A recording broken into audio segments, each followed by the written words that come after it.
Well, good afternoon. I want to thank everyone for being here for our forums, for the finalists, for the position of Chancellor for the North Orange County Community College District. We're really pleased that you could be with us here at Fullerton College, and we're excited to meet our finalists.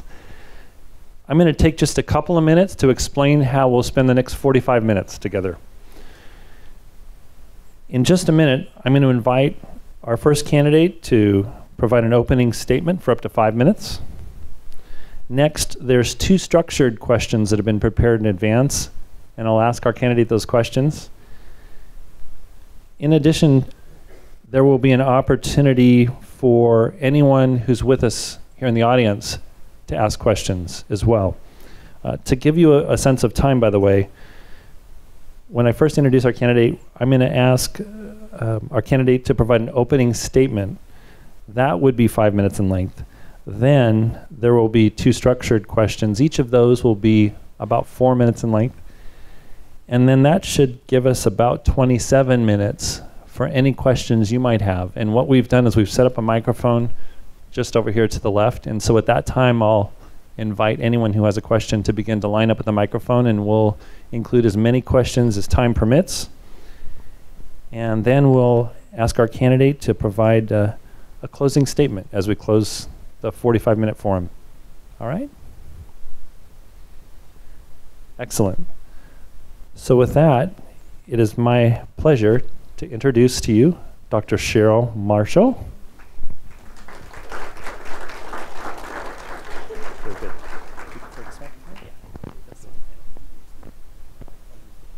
Okay. Good afternoon. Thank you so much for taking time out of your day to come and listen to us. I appreciate it very much. I want to start by telling you that I love being an educator, and I can't imagine any other profession or spending my life in any other way other than having been an educator for most of my career. Early in my career, I started as a trainer and got into organizational development consulting, so I've done a lot of team building, strategic planning, facilitating group decision making, and I never knew early on how valuable those skills would be, but they've served me extremely well as a community college leader, and I've used those in a variety of ways. When I first started at the community colleges about 16 years ago, I started on an economic development grant. And we provided customized training and education out to business and community partners. And so that gave me a very broad view of the services and the kinds of things that we can do, not only on our campuses, but out in the community. I eventually moved into the credit side of the house and have had an opportunity to be a leader, an educational leader for the last 8 years. I started as Vice President of Instruction at Crafton 8.5 years ago, and I've been President for 3.5 years. 3 years ago, I was elected to represent the Inland Empire on the CEO board up in Sacramento. And so that's been a wonderful learning opportunity to understand the big issues that affect our system across the state. And it's also allowed me to work with other college presidents within the Inland Empire to work together on projects and to share best practices and to work together to serve our communities. It was as a result of some of that work that really led me to enjoy and fall in love with collective impact work. And by that I mean that when you bring together people from across the colleges and business members and community-based organizations, and we're all working together for student success, you get phenomenal results. There have been results in other communities where not only has it increased the college going rate and increased college completion and high school completion, but they've seen wonderful effects like decreases in the crime rate, decreases in racism and hate crimes. That's part of what I want to be a part of. I enjoy that work tremendously, and that's what I've been able to do over the last few years. I want to come to North Orange County partly because of the fact that you do have a wide variety of programs and services. Not every district is set up where you have non-credit, you have a great adult ed consortium, and then you have career and technical programs and transfer programs. All of those are important parts of our work, and I think this district is well positioned to move forward into the future as our system changes and as our colleges change. So that's part of why I would like to be here. I love also your commitment and your implementation of things that actually impact student success. There's an obvious focus on students here, on student success, on dealing with the achievement gap, on helping to make sure that we have equitable outcomes for all of our student populations. And those are things that are tremendously important to me, and those are the reasons that I would like to come and be your chancellor.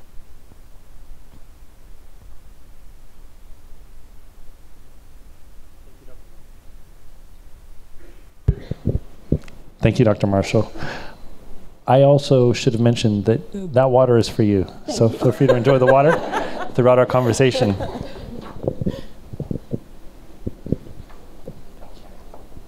Thank you. So I have the next question.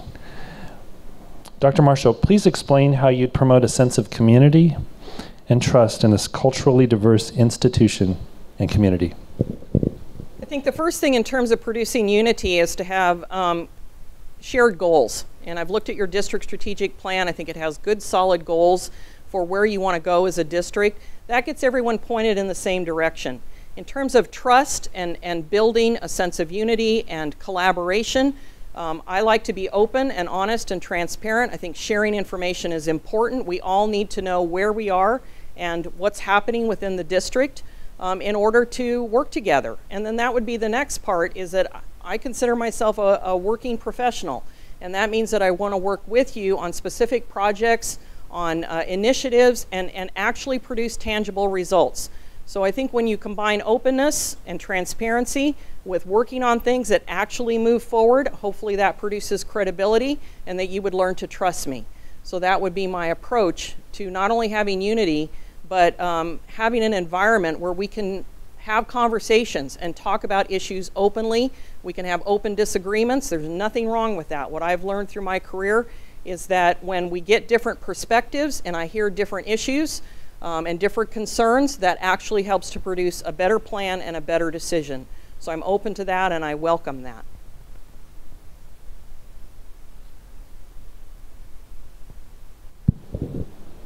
Thank you, Dr. Marshall. So next, we'd like you to please describe one or two professional experiences or activities through which you provided leadership for improving systems or outcomes at a college or district. One of the things that I'm proudest of is overcoming probation in a 2-year period at Crafton Hills College. About a year after I became the vice president, I also became the accreditation liaison officer, and we were put on sanction. We were put on probation, and it was the result of lack of integrated planning. There was some collegial consultation and shared governance issues, and we had not progressed far enough on our student learning outcomes. And then there were some other minor problems, but those were major issues. What I found that worked to move forward on that is to create, again, a shared vision. Where did we have to get to? I had to clearly explain to the campus what we needed to accomplish and what it looked like to be able to remove those sanctions. What does a good planning process look like?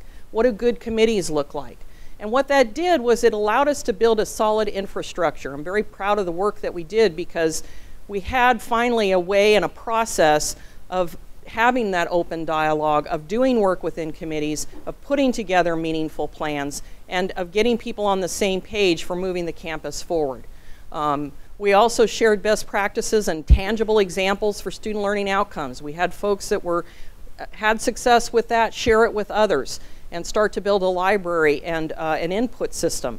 All of those things provided a foundation for being able to have system-wide improvements and to work on the college as a whole and to provide that foundation so that we could move forward on more important things, in my mind, like student success.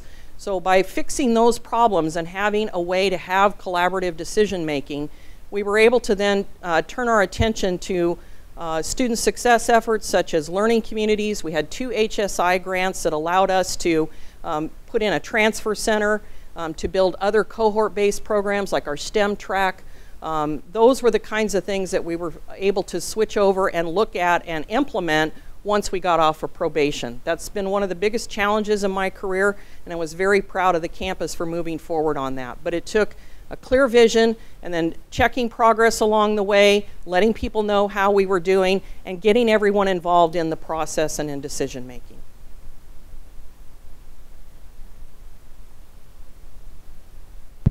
Thank you. So in this part of our conversation, I want to begin to invite anyone from our campus community and our district community to make your way towards a microphone we have to hour left to your right.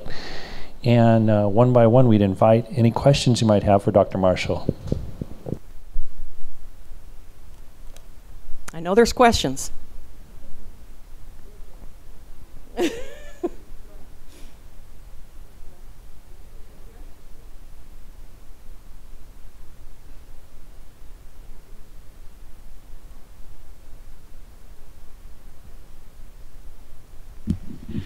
Hi, I'm Jan Chadwick. I'm a natural science instructor and also the SLO coordinator here.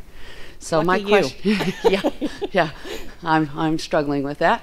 But I wanted to ask you some questions about that since you were put on warning, and I guess it was in 2015, and one of the recommendations had to do with SLOs. Mm-hmm. So my question to you is kind of in two parts.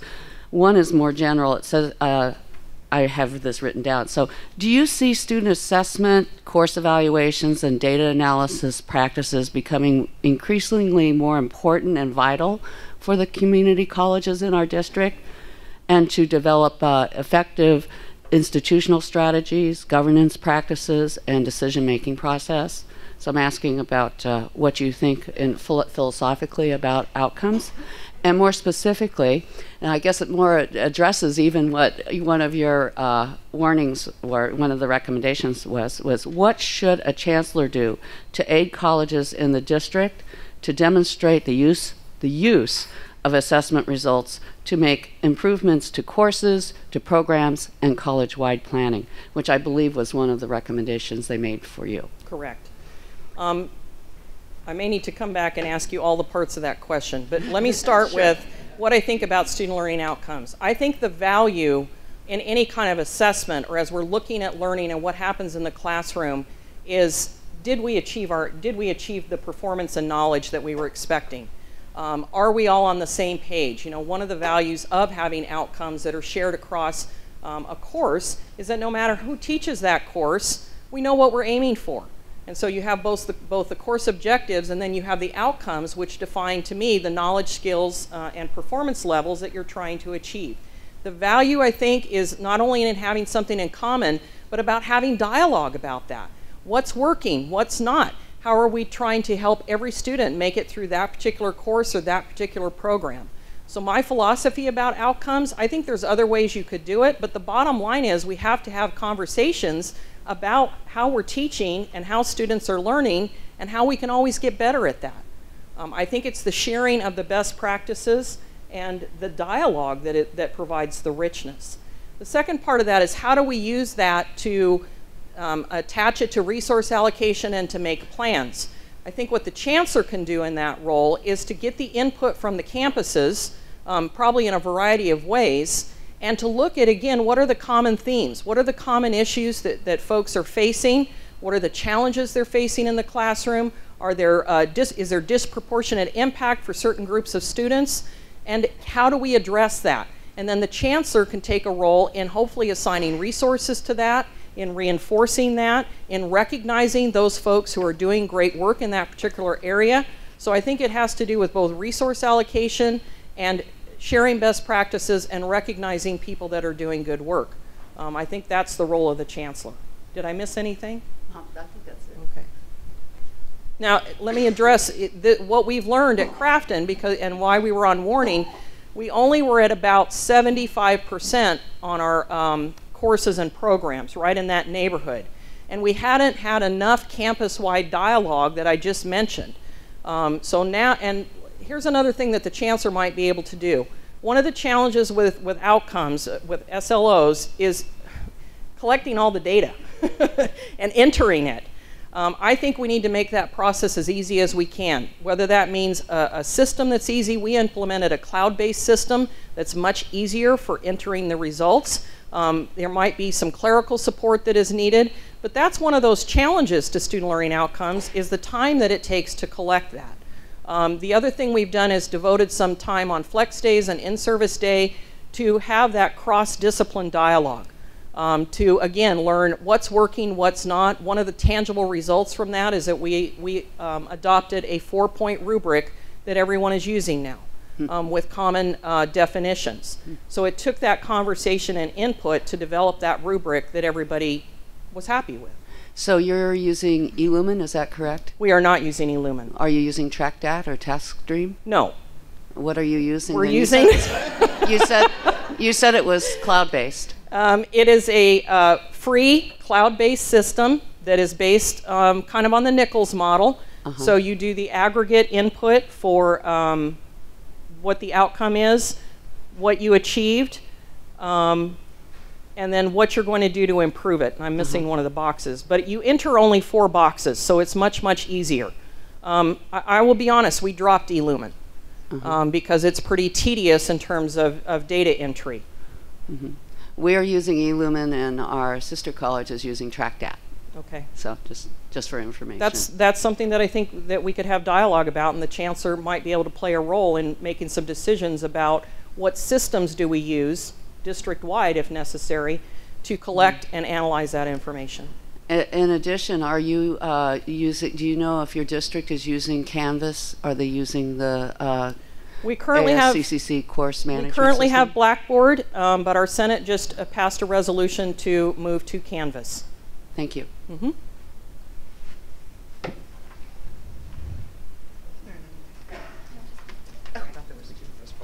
So Crafton Hills made the news last year about academic freedom and trigger warnings. And I talked to the professor who was involved, and he said he was really impressed with the way that you handled it. And I just wanted to know if you could share what you learned from that. For those of you who didn't follow it, there was an instructor who had assigned books, and a parent complained on behalf of his student. And obviously, as faculty, we were really kind of concerned about that idea of academic freedom. So if you could address it. Absolutely. So we teach a graphic novels class.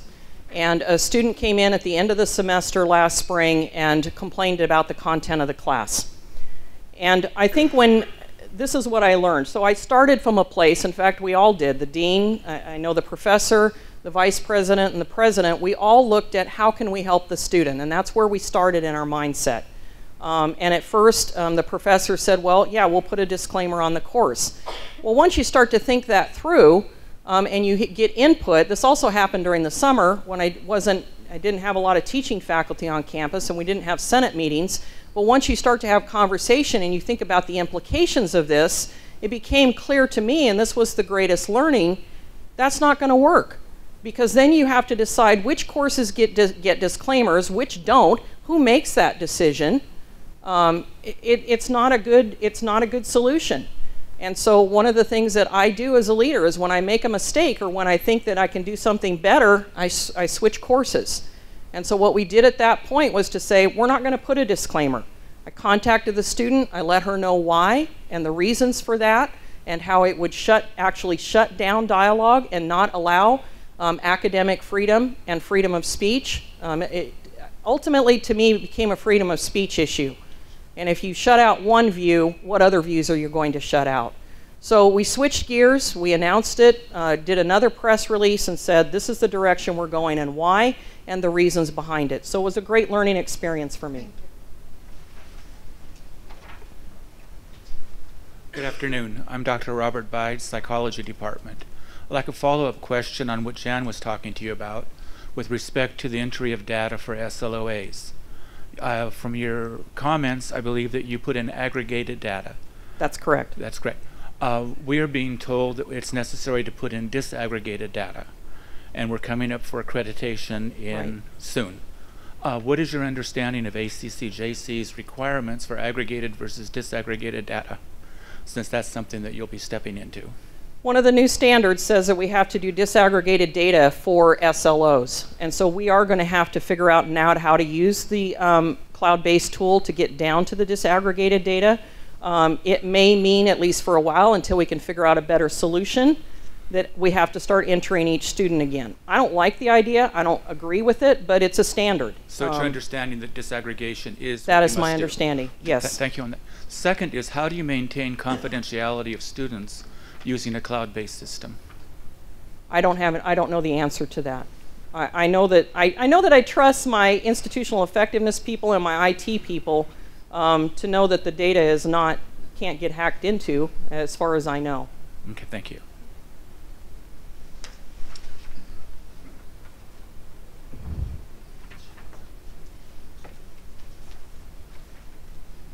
Hi. Hi. I'm Pete Snyder, and the president of the Faculty Senate here. And I kind of want to follow up a little bit about your explanation of the blackboard versus Canvas and so on and so forth, that decision.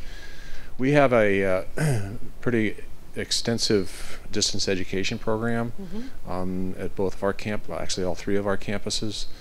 In the last 15 years, I was running some of the numbers. It's basically tripled in size, and you know, lots of offerings and approaching the sort of level where we're actually getting close to putting together. Probably should say this, but putting together a major and whatnot. So my question of you would be, what do you envision the role, if any, of the Chancellor and the Chancellor's office in distance education as becoming more and more a viable portion of our educational system? Well, I'll start with my philosophy on distance education. The thing I like about it is that it gives options for students who are working or have family obligations. It's a way for students to take classes without having to necessarily come to campus. We've also experimented with hybrid classes because that increases your success and retention rates. That face-to-face contact helps tremendously. So I think it is a great option. The downside of DE is that you typically have lower success rates. I think people think it's going to be easier, and it's actually harder. It's harder for the faculty member, it's harder for the student, it takes a lot of self-discipline, and I think sometimes people don't know what they're getting into. As far as the Chancellor's role, I think it goes back to having that district-wide dialogue and the conversation about where does that fit in the district overall. How does it fit both campuses? Does it fit SCE? I think that's the conversation that needs to be had. But if we're looking at our population and whom we serve, then it's an important mechanism and tool for reaching students who can't necessarily come to class. So that's how I would see my role in it. Hi, I'm Dale Craig. I teach in the Business CIS department. And my question, actually, sort of a little background here. I'm sure you know all the colleges in the state are hiring right now. We have growth money. Everybody's hiring people. We're hiring 50 plus in the district, probably close to 60 new people, brand new faculty. A study that the district did on compensation, our district, shows that within the surrounding area, we're at almost the bottom in terms of salary and absolutely the bottom in terms of benefit. I think that based on that and the hiring situation, as we try to hire people, it's going to be really ugly because it's going to be hard for us to hire the quality people that we need to teach our students because of the comparability and the benefits. My question to you is, if selected as Chancellor, would you commit to, in 5 years, bringing these levels up?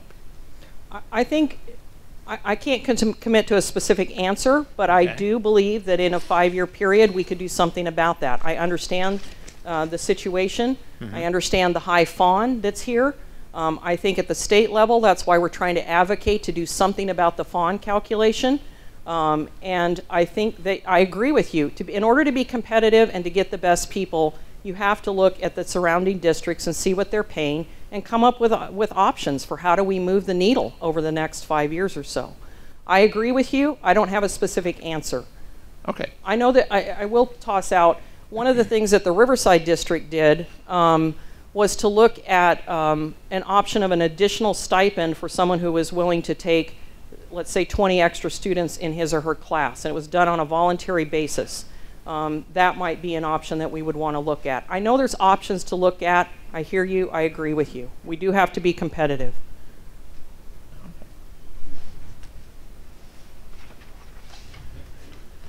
Hi, my name is Rolando, faculty in the counseling department. Yes. If you were selected for this position, what specific steps would you take to get to know our community?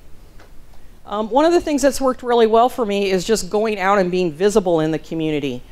So sometimes that's finding community-based meetings or organizations, going out and meeting people, also going and meeting our four-year partners, our K-12 partners. All of those are ways that I've gotten out and gotten to know who are the folks that want to work with us, and can I facilitate that process. Also earlier in my career, I think getting out to industry organization meetings. So if there are particular career paths or high demand occupations that we want to expand or look at, then it's great to go out and meet with people in that particular industry sector and find out what's happening with them and find out if there's potentials for partnership. I'm always in the back of my mind thinking about partnership development and who can we work with that will benefit our students, make us stronger, and meet a need out in the community. That's what's worked for me.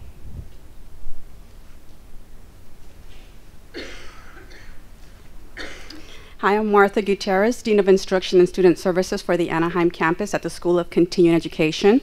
And I was wondering if you can share your thoughts on the role of non-credit in the college completion agenda and guided pathways. Absolutely, happy to. I think some of the most exciting work going on right now is in the adult education regional consortia and in the non-credit realm. I think that non-credit and adult ed play a critical role in two ways. One, helping with some of the basic skills in college preparatory courses, getting students ready to move on to college if that is their choice. The other role it plays is short-term certificates. If somebody needs to go to work right away and they're trying to get into a new career path, if I can go to SCE and get a short-term certificate, that's going to help me and it's going to help my family. Where I think that I would like to see us expand and do better, and this is be across the state, is how do we capture more of the students in continuing education and adult ed and help them transition to credit programs. And one of the ways that we would do that is to build those curricular pathways. So the example I used this morning, we might look at culinary or a healthcare related field because we have entry-level certificates and we have credit programs. So the question becomes, how do we make that an easier pathway to move along?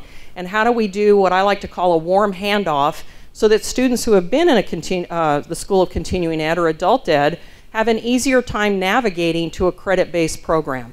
So that might be providing some counseling support, providing support on filling out a FAFSA, other ways like that, maybe having classes at off-site locations so they get used to taking a college class and get more comfortable with that. All of those are ways that I think we can improve and capitalize on the role of non-credit and adult education.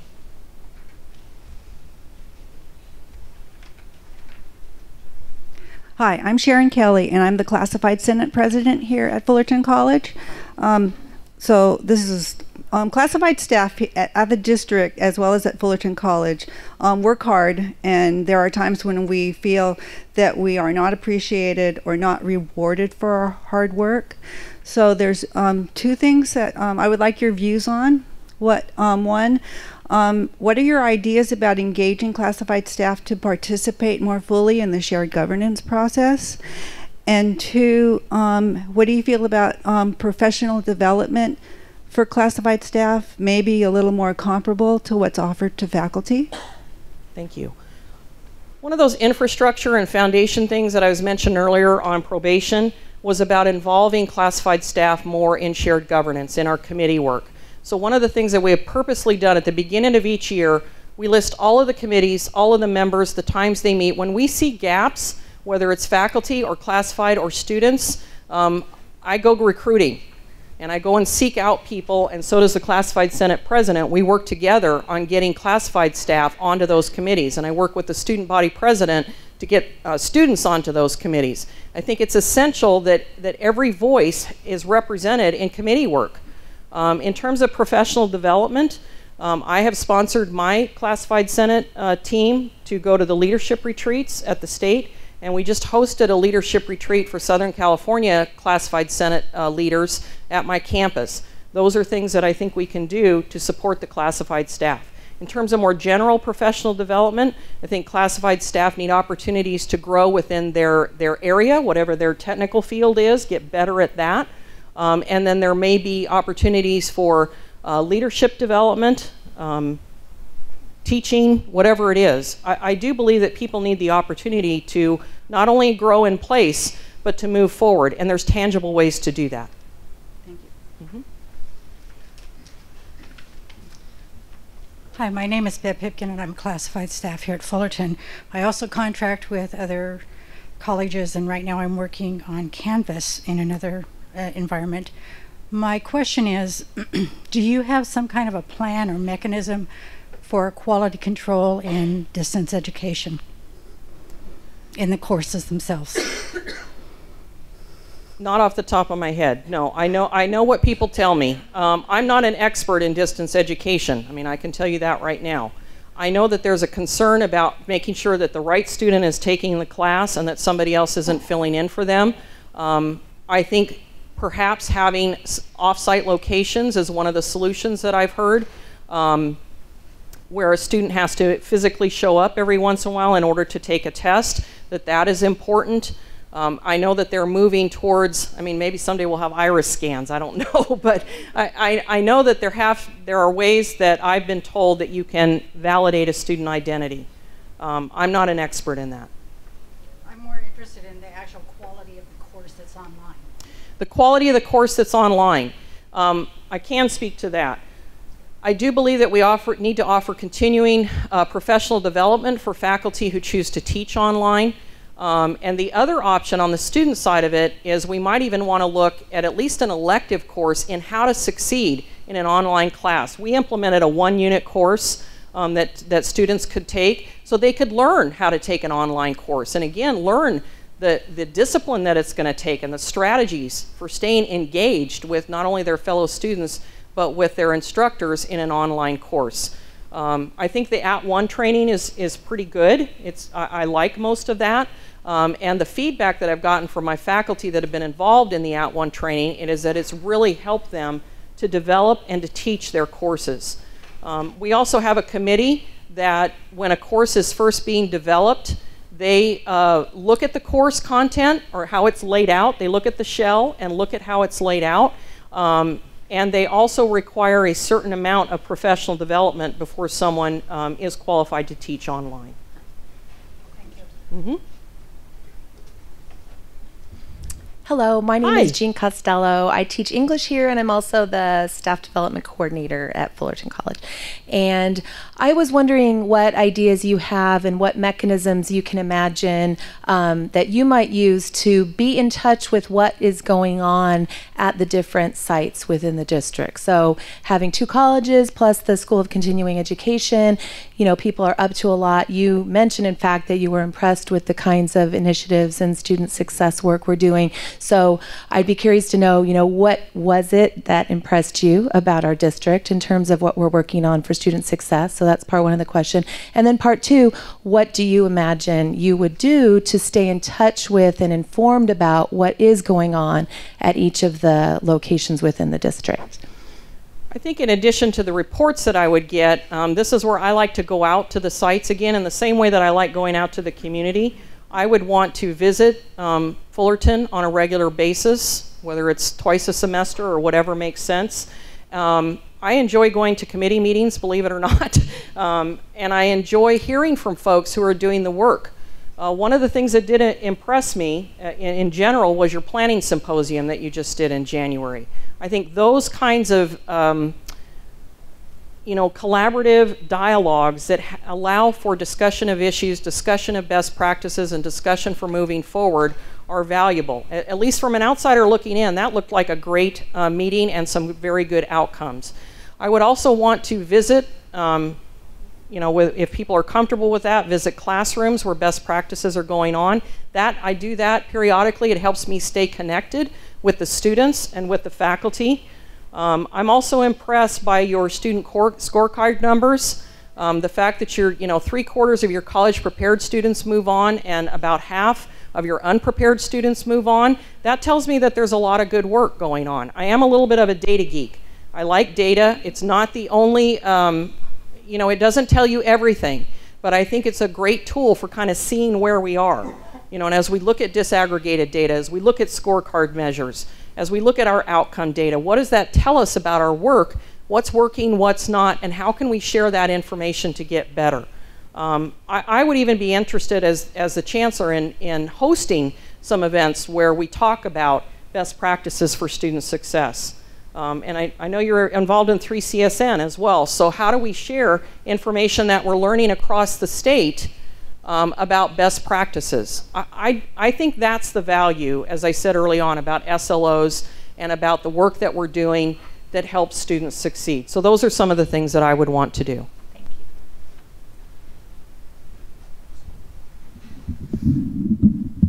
we're hearing a lot of great questions, so thank you. We've got about 4 minutes for a question, and then we're going to offer our candidate an opportunity to share closing remarks. I see a student right here, Chris Lim, is waiting patiently. Hi, my name is Chris Lim. I'm the Student Senate Treasurer. So my question to you is, lower class sizes typically have good results for student success. Lower class sizes mean more face time with the professor. It means more remarks on assignments. It means more homework is graded, which is actually pretty big. Right. My question to you is, and as the Chancellor, would you or will you maintain the class size or even possibly reduce it? I think you have to balance class size and pedagogy with what it costs to produce an FTE. I don't think there's necessarily one size for every single class. I think that there are certain classes where I would commit to low class numbers because it's essential to getting students through. So I think certain types of classes, whether it's certain basic skills classes, composition English classes, other classes where there has to be that low faculty to student ratio, I am very supportive of that. Where we have to balance that out is where other classes where you have a higher student to success or student to faculty ratio so that you can afford to run the college. And that's where I think we need to have the open dialogue about what makes sense. What we've done at Crafton on this is to have that conversation in the Senate and in our student success committees and come up with guidelines and policies for cap sizes. What makes sense? And we look at it by discipline. So there's conversation within the discipline, and they actually set their own target so that we're not harming students, and we're making sure that in the most critical classes we can keep that low ratio, but then we balance that out with other classes where it's not critical to have 25 students or 29 students or 30 students in a class. But that has to be an informed decision.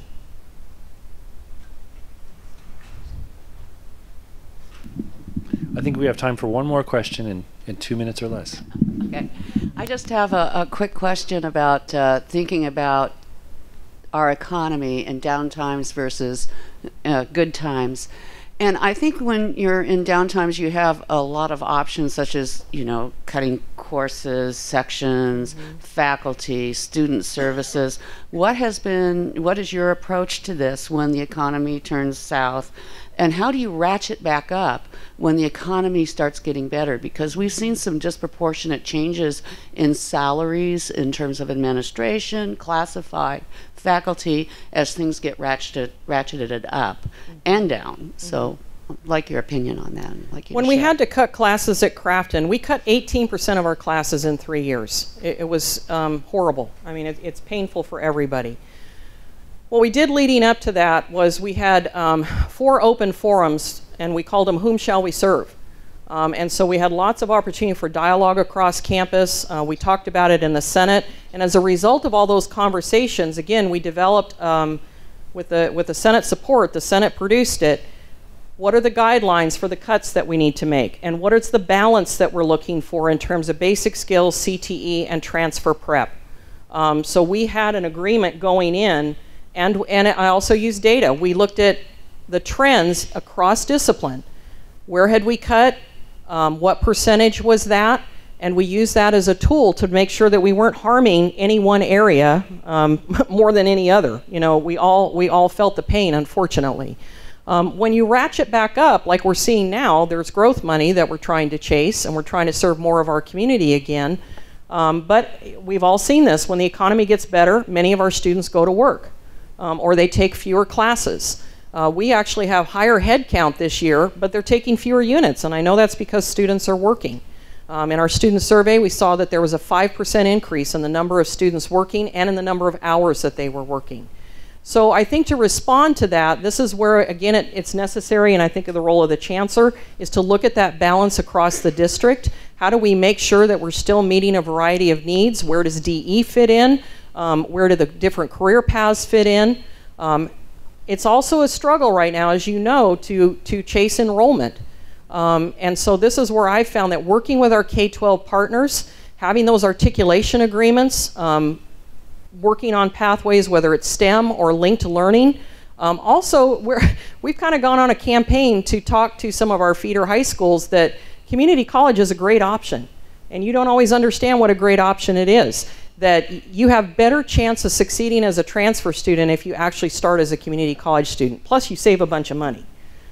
So it's informing counselors, principals, parents, students that community college is a great option. And then we need to do our best to have clearly articulated pathways that make sense, that match up with our K-12 partners. We also need to do a better job of capturing students who are out in the workforce and may want to come back and continue their development or their skills. So returning students, older students, veterans. I think we need to capture more of the veteran population. Those are students that I think we can do a better job of attracting and capturing and serving.